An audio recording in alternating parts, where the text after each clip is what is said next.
부활절 아침이 밝았습니다. 이 땅에 인간으로 오셔서 하나님의 뜻을 따라 그 뜻을 이루시기 위해서 아주 신실하게 사시다가 십자가에 달려 우리를 위해 생명까지 내어주셨던 예수님께서 사흘 만에 다시 사신 날입니다. 우리 서로 옆에 분들과 인사 나누시겠습니다. 예수님께서 부활하셨습니다. 예수님의 부활을 축하드립니다. 부활절은 우리 그리스도인들에게 가장 기쁘고 또 감사하고 믿음이 더해지는 날입니다. 믿음이 더해지는 날. 우리가 하나님께 기도하고 응답받아서 우리의 믿음이 더해집니다. 그럴 때. 그런데 정말 우리의 믿음이 더해지는 날. 그날은 부활절, 부활을 맞이하는 날입니다. 하나님께서 하나님의 아들을 무덤에 그냥 내버려 두지 않으시고 다시 살리셔서 죄와 죽음을 이기게 하신 그 날이기 때문입니다. 그리고 우리에게도 같은 약속과 소망을 주신 날이기 때문입니다.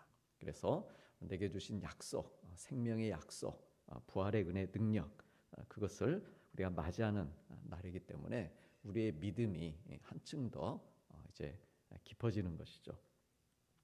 특별히 오늘 본문의 막달라 마리아는 부활하신 예수님을 증언하는 부활의 첫 증인이 되었습니다.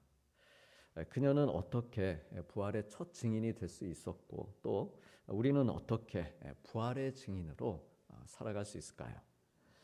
예수님을 죽인 유대 지도자들은 예수님의 무덤에 큰 돌을 굴려다가 무덤 문을 막았습니다. 그리고 누구도 예수님을 찾아가지 못하도록 이렇게 했습니다. 그러나 예수님은 이들의 권세를 이기시고 또한 죽음의 권세도 이기시고 부활하셨습니다. 주님이 부활하신 아침은 인류의 새 역사가 시작하는 아주 찬란한 영광의 아침이었습니다. 그리고 바로 그 시간 예수님의 무덤으로 가는 사람이 있었는데 막달라 마리아였습니다. 막달라 마리아는 율법이 허락하는 날 가장 이른 시간에 길을 나섰을 것입니다. 오늘 본문 말씀 1절에도 안식 후 첫날 일찍이 아직 어두울 때에 아직 동이 트기도 전에 이렇게 기록하고 있습니다.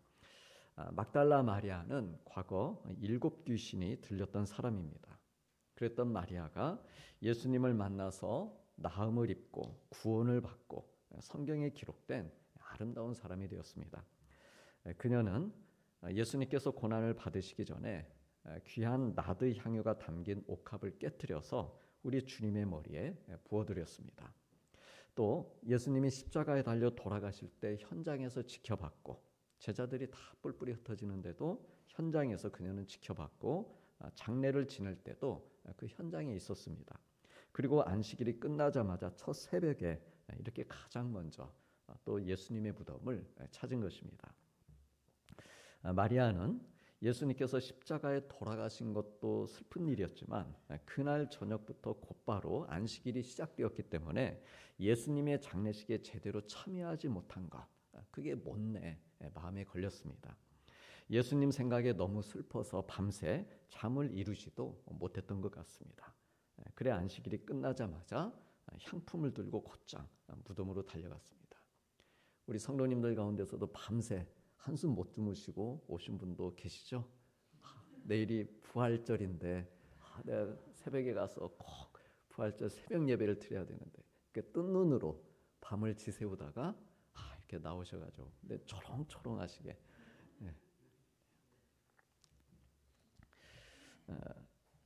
안식일이 끝나자마자 향품을 들고 곧장 달려갔습니다. 이스라엘 사람들은 돌아가신 분이 평소 자기와 잘 알고 또 사랑하는 분이었으면 사흘 동안 계속 무덤을 찾는 관습이 있었습니다. 그 이유는 사람이 죽으면 그 영혼이 곧장 떠나가는 것이 아니고 주변에 머물러 있다가 그 시신이 어느 정도 썩어서 형체를 잘 알아볼 수 없기 시작할 때 이제 그때 떠난다라고 하는 속설이 있었기 때문입니다. 그래서 마리아는 돌아가신 주님의 몸 곁에 우리 주님의 영혼이 있다. 나는 볼 수 없지만 우리 주님의 영혼이 그 몸 어딘가에 그 곁에 계실 것이다. 그렇게 생각해서 찾아간 것입니다. 그러나 예수님께서는 살아계실 때 여러 차례 제자들에게 부활하실 것을 말씀하셨었습니다. 그렇지만 마리아는 아마도 그 말씀을 듣는 자리에 있지 못했던 것으로 보입니다. 어쨌든 마리아는 예수님을 보기 위한 그 간절하고 슬픈 마음으로 무덤을 찾아갔습니다. 그리고 예수님께서 마리아의 이 막달라 마리아의 이런 마음, 참 귀한 마음이죠. 이런 마음을 귀하게 보셨던 것 같습니다. 부활하신 후에 그녀를 가장 먼저 만나 주시고 부활의 첫 증인이 되게 해주십니다. 처음에 마리아는 누군가가 와서 예수님의 시체를 가져갔다고 생각했습니다. 그리고 이 사실을 베드로와 예수님께서 사랑하시던 제자 요한에게 달려가 알렸습니다. 이 소식을 들은 베드로와 요한은 일어나 무덤을 향해 달려갔습니다. 그리고 무덤에 들어가 보니 예수님의 시신은 온데간데였고 세마포와 머리를 쌌던 수건만 놓여 있었습니다. 무덤 안이 깨끗하게 정돈되어 있었습니다. 그런데 베드로와 요한은 예수님의 빈 무덤을 목격했음에도 그 상황을 부활과 연결시켜서 생각하지 못했습니다. 평소에 예수님께서 자기들에게 예수님께서 여러 차례에 걸쳐서 내가 다시 살 거야, 부활할 거야 이렇게 하셨던 말씀을 기억하지 못했습니다. 그래 그들은 다시 집으로 돌아갑니다. 부활하신 예수님을 만나질 못합니다. 두 제자가 집으로 돌아갔지만 마리아는 슬픔이 너무 깊은 나머지 그 발걸음을 돌리질 못합니다. 그리고 무덤 밖에 서서 울면서 다시 한번 그 무덤 안을 들여다봅니다. 그런데 방금 전까지만 해도 빈 무덤, 아무것도 없던 그 빈 무덤이었던 곳에 흰 옷을 입은 두 천사가 있는 걸 봅니다. 예수님의 시신이 뉘어 있던 곳에 한 천사는 머리편에, 또 다른 한 천사는 발편에 앉아 있었습니다. 천사들이 마리아에게 어찌하여 우느냐라고 묻자 사람들이 예수님을 어디에 두었는지 알지 못해서 웁니다. 이렇게 답합니다. 그리고 이 말을 하면서 뒤를 돌아보다가 예수님이 서 계신 것을 봅니다. 하지만 그분이 예수님이신 것을 알아보질 못합니다.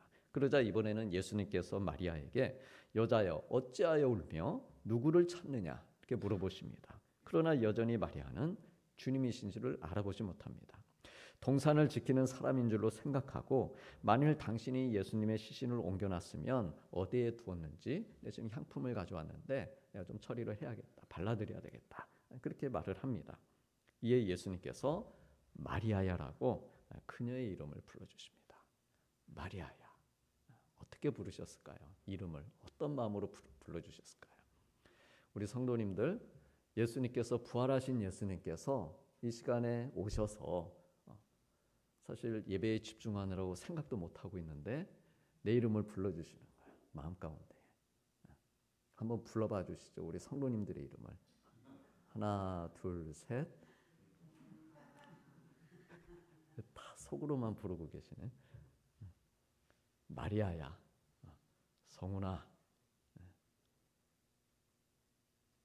그렇게 이름을 불러주신 것입니다. 그제야 마리아가 돌이켜서 부활하신 예수님을 알아보고 선생님 이렇게 대답합니다. 어떻게 해서 또 선생님은 불렀을까요? 여고 시절 생각나시죠? 선생님, 선생님.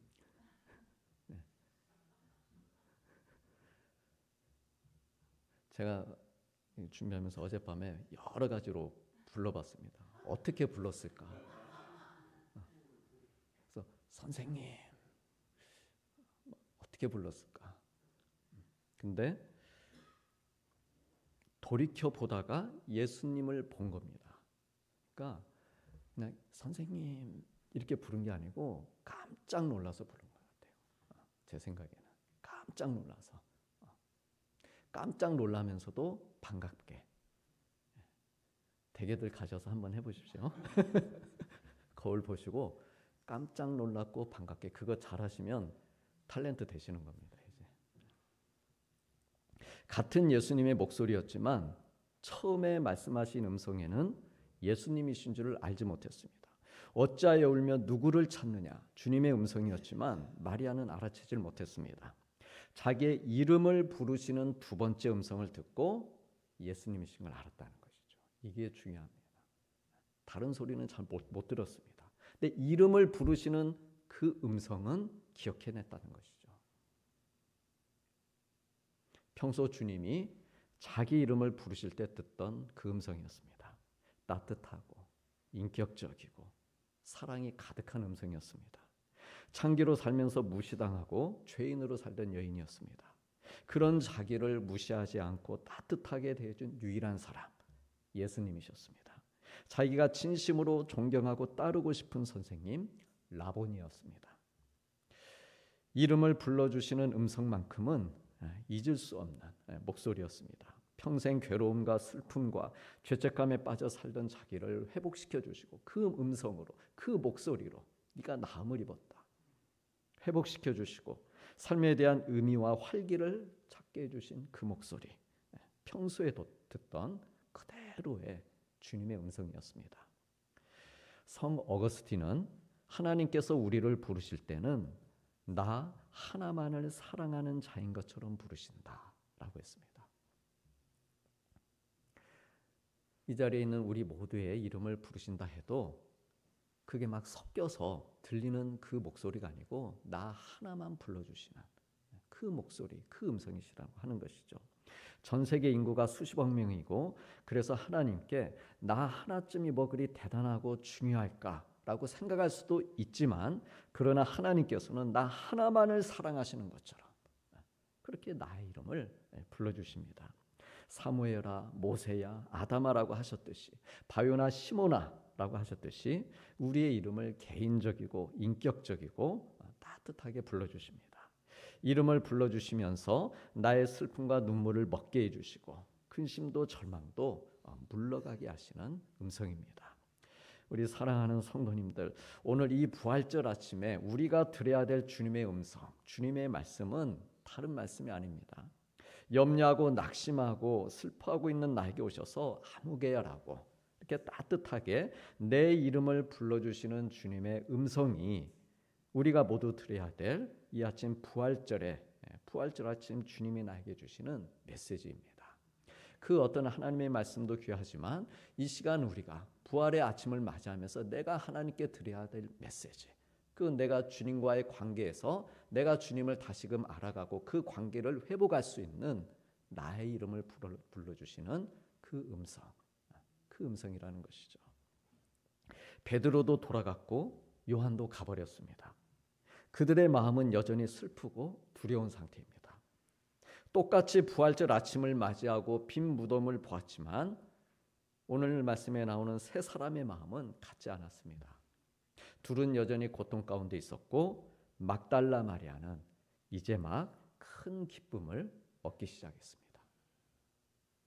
마리아야, 주님의 이 음성은 어린 양을 부르시는 선한 목자의 음성이요 크신 능력과 영광으로 부활하신 주님의 음성입니다.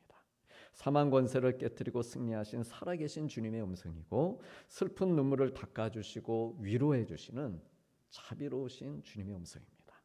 더는 고통의 눈물을 흘릴 필요가 없는 생명이요 부활하신 주님의 음성입니다. 현재 내 모습과 내가 처한 상황과 내 심정을 다 아시고 나를 따뜻하게 찾아주시는 어제나 오늘이라 영원토록 변함없는 주님의 음성입니다. 부활하신 예수님의 음성을 들은 마리아는 라보니라고 소리쳤습니다. 라보니는 권위 있는 분이라는 뜻입니다. 오늘 이 부활의 아침에 주님을 만나고 주님의 음성을 들은 우리 역시 라보니, 권위 있는 나의 주님이시여 라고 외치면서 주님의 권위 아래 내 인생을 맡겨드리고 온전히 주님을 따르길 원합니다. 막달라 마리아는요, 주님이 부활하신 이 기쁘고 놀라운 소식을 제자들에게 알렸습니다.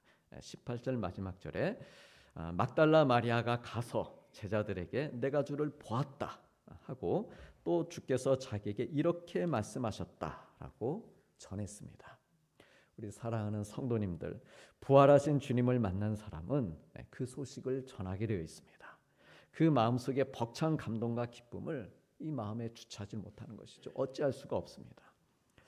부활하신 예수님은 이 시간 우리와 함께 하시며 우리 이름을 불러주시고 너희도 들었으니 너희도 가서 내가 부활한 소식을 전하라 라고 하십니다. 이것이 예수님을 만난 사람, 특별히 부활하신 예수님을 만난 사람, 그리고 내 이름을 불러주시는 주님을 만난 사람이 할 일이다 이렇게 말씀하십니다. 그러므로 이 귀한 은혜와 사명의 부르심 앞에서 이 부활의 아침 예수님이 다시 사셨습니다 라고 이 기쁜 부활의 복음을 들고서 우리 주님과 함께 땅끝까지 우리 하나님 나라를 위해 멋지게 살아가는 참으로 귀한 우리 성도님들 되시기를 주님의 이름으로 축복합니다. 다 함께 우리 기도 제목 놓고 잠시 기도하겠습니다. 시간 기도하실 때 생명이신 주님, 죄와 사망의 권세를 이기시고 생명의 부활을 하신 주님을 찬양하며 저의 이름을 불러주시는 주의 음성을 듣고 기쁨과 소망으로 살게 하여 주옵소서. 세상이 주는 절망과 낙심과 슬픔과 두려움을 벗어버리고 다시 사신 주님의 부활의 소식을 전하며 이 땅에 위로받아야 할 사람들에게 생명과 소망의 빛을 비추게 하여 주옵소서. 주먹 놓고 같이 기도하시겠습니다.